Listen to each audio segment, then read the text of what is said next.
kasih karunia dan damai sejahtera dari Allah Bapa kita dan dari Tuhan Yesus Kristus menyertai kamu. Yeremia pasal 10. Allah yang hidup dan berhala-berhala.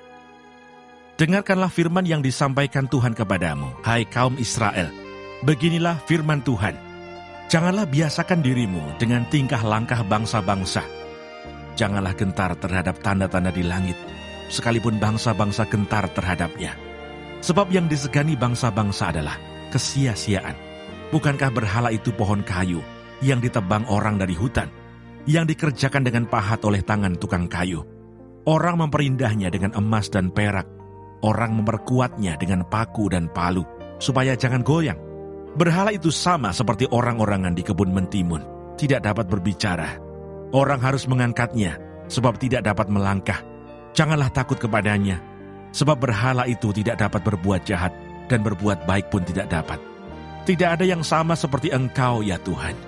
Engkau besar dan namamu besar oleh keperkasaan. Siapakah yang tidak takut kepadamu? Ya, Raja bangsa-bangsa. Sungguh, kepadamulah seharusnya sikap yang demikian. Sebab di antara semua orang bijaksana dari bangsa-bangsa, dan di antara raja-raja mereka, tidak ada yang sama seperti Engkau.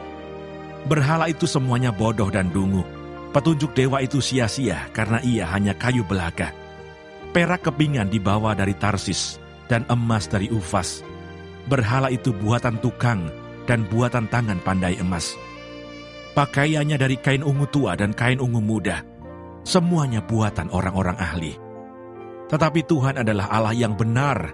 Dialah Allah yang hidup dan Raja yang kekal. Bumi goncang karena murkanya, dan bangsa-bangsa tidak tahan akan geramnya. Beginilah harus kamu katakan kepada mereka, para Allah yang tidak menjadikan langit dan bumi akan lenyap dari bumi dan dari kolong langit ini. Tuhanlah yang menjadikan bumi dengan kekuatannya, yang menegakkan dunia dengan kebijaksanaannya, dan yang membentangkan langit dengan akal budinya. Apabila ia memperdengarkan suaranya, menderulah bunyi air di langit. Ia menaikkan kabut awan dari ujung bumi.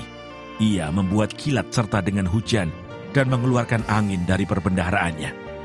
Setiap manusia ternyata bodoh, tidak berpengetahuan, dan setiap pandai emas menjadi malu karena patung buatannya. Sebab patung tuangannya itu adalah tipu, tidak ada nyawa di dalamnya. Semuanya adalah kesia-siaan, pekerjaan yang menjadi buah ejekan, dan yang akan binasa pada waktu dihukum.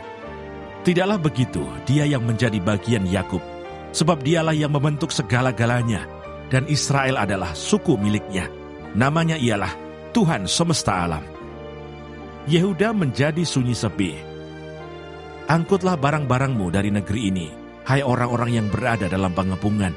Sebab beginilah firman Tuhan, sesungguhnya sekali ini aku akan melemparkan penduduk negeri ini, dan aku akan menyesakkan mereka, supaya mereka merasakannya. Celakalah aku karena penyakitku, lukaku tidak tersembuhkan. Aku berpikir, inilah suatu kepedihan yang harus kutanggung. Kemahku sudah rusak, dan semua talinya sudah putus. Anak-anakku telah pergi daripadaku. Tidak ada lagi yang mendirikan kemahku, dan yang membentangkan tendaku. Sungguh, gembala-gembala sudah menjadi bodoh. Mereka tidak menanyakan petunjuk Tuhan. Sebab itu mereka tidak berbahagia, dan seluruh binatang gembalaan mereka cerai-berai.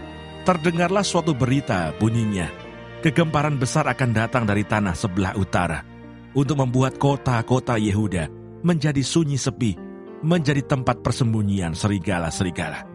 Aku tahu ya Tuhan bahwa manusia tidak berkuasa untuk menentukan jalannya, dan orang yang berjalan tidak berkuasa untuk menetapkan langkahnya.